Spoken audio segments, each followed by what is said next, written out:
In today's video, we're taking a look at this Zelda-themed shield clock. So I was born in the 80s, and one of my favorite games to play growing up was The Legend of Zelda, the original one in the gold cartridge. It was probably one of the first games I ever played where you could actually save your progress, because normally you have to leave your system on overnight to continue playing the next day. This one, you could save 3 files. It was amazing. Anyways, I decided to combine 2 of my favorite things, clocks and this video game, to make a super cool clock. Now I'm starting a new career as a science teacher, and I thought, hey, maybe combine 2 of your interests, make a really cool clock for the students to check out. This type of clock is actually called a shield clock. However, most don't have medieval type shields with the coat of arms and thing. No, this is the original dial for this shield clock. It's got kind of a floral pattern. It's, I don't mind floral, but it's not really my thing. So, yeah, so I decided not to. Plus, it's kind of nicked up a little bit here. But you can kind of see how this resembles a shield. Shield clocks have been made since, I think, the mid to late 1700s. There's even modern versions. I know of a company that's still making shield clocks similar to this. Some of the first cuckoo clocks were actually shield clocks. That's how they began. So I decided to take some scrap wood and cut out a Legend of Zelda themed shield. I used a Dremel, a jigsaw, an orbital sander. I used a lot of tools. And to make it a little more 3-dimensional, I decided to make the inner part more recessed. And this did take some time, but it was worth it.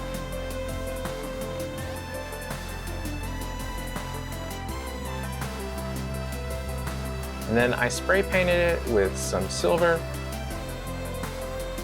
and then shifted over to my oil paints. I used to paint a lot, but I seldom do anymore, so I'm really rusty. Don't use this as a how-to video. I started brushing, but then thought, hey, why not use the palette knives? I kind of like the texture it leaves. So I began using the palette knives and kind of liked the look for this. I did this for most of the colors. However, the silver I bought, which you'll see me apply in just a moment, it had more sheen, but it didn't work as well with the palette knives, and I didn't have a lot of it. So I just decided to brush it on the outer edge.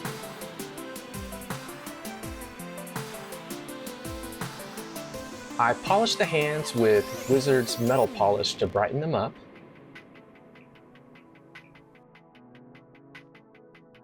So if you played Zelda when you were a kid, what are your favorite Zelda games? Mine were the original, Ocarina of Time, and Breath of the Wild.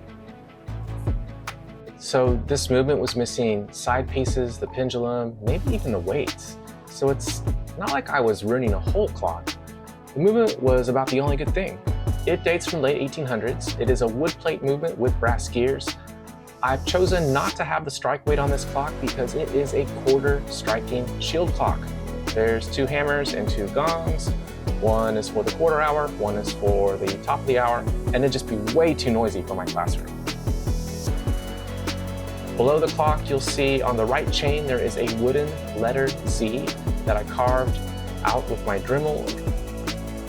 If you look closely, it very much resembles the Z on the video game. I'm still trying to beat Breath of the Wild. I have not had the time. Anyways, once it was carved, I used imitation gold leaf and hit it with a coat of lacquer. On the left side, I needed something besides a pine cone weight. I just thought that'd be too boring. It had to be around 1,200 grams, and it got me thinking, hey, why not use a rock?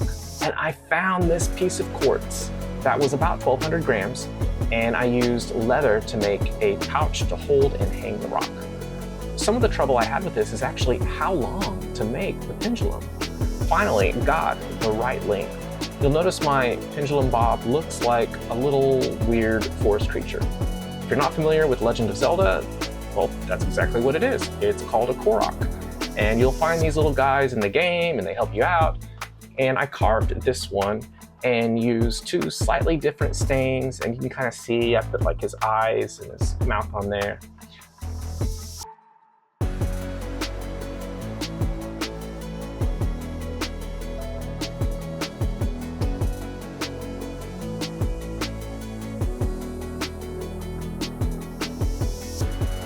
Originally, I had bought one that was a little more 3D from Amazon. Amazon said it was actually wood, but it was actually resin. I wasn't happy about that. Anyways, it was too heavy and it stopped the clock, so I had to make my own. For the side covers, I needed a way to keep dust out and also access the clock. I also wanted my students to see the clockworks. I began making a frame by cutting strips of wood. Using the table saw, I also cut a deep groove in my top horizontal boards and a shallow groove in the lower horizontal boards. This allowed me to easily insert clear acrylic pieces, and they would stay in place. Pushing up on them would allow them to be slid out. Using these clamps, I glued the pieces together and then stained it. The acrylic was easy to cut on my table saw and will be much safer than glass.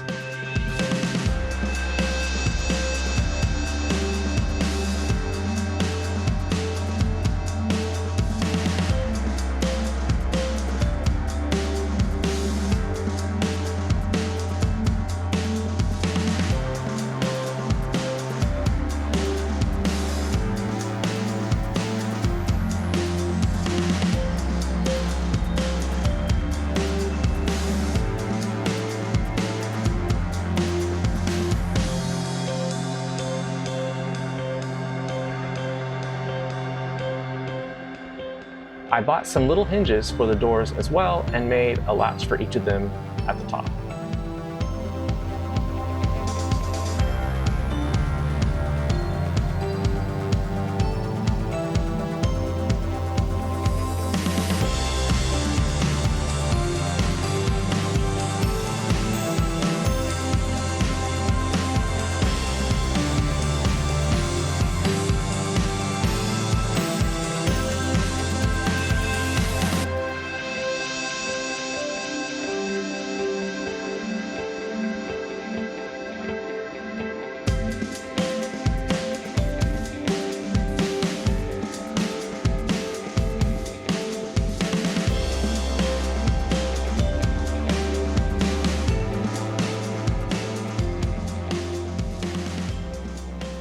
I'm really excited for my students to see this clock. I think it's really going to get them thinking about how it works. How is it powered? How long does it run? How did they tell time back then? You know, I think it'll be an opportunity for me to explain some of these things and, you know, maybe pique their interest in antique clocks and watches. And it's just going to be really exciting, I think, for the classroom. And hopefully not too much of a distraction. We don't want that. I do want to point out that I did a drastic change on this clock. Normally, I do not do this. I believe in the conservation of clocks, preserving the antique case the way it was made, and just fixing the mechanical issues, cleaning it up, getting it in as good condition as can be, but not taking away the age and the patina of the clock. This is definitely an exception to the rule. And like I said earlier, a lot of the parts were missing. It's not the greatest dial. So let me know in the comments what you think about what I did to this clock. I really hope it inspires the next generation and maybe piques their interest a little bit in this. So thank you so much for watching, and I hope you enjoyed seeing this clock. I think my students are really going to enjoy it, and it's going to be a great year.